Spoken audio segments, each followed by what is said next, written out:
নিজস্ব খামারের ঘরোয়া পরিবেশে লালিত পালিত গরু, কোনো ফিড নয়।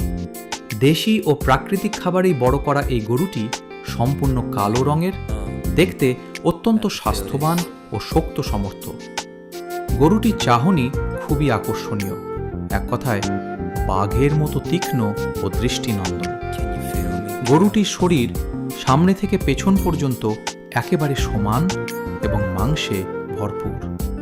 পিঠের অংশ ভালোভাবে গঠিত ও শক্ত, যা এর ফিটনেস ও যত্নের প্রমাণ দেয়। চোখ, নাক, মুখ ও শিং সব কিছুই সুন্দরভাবে গঠিত এবং মানসম্মত। খুরগুলো একেবারে ফ্রেশ ও ভালো অবস্থায় রয়েছে।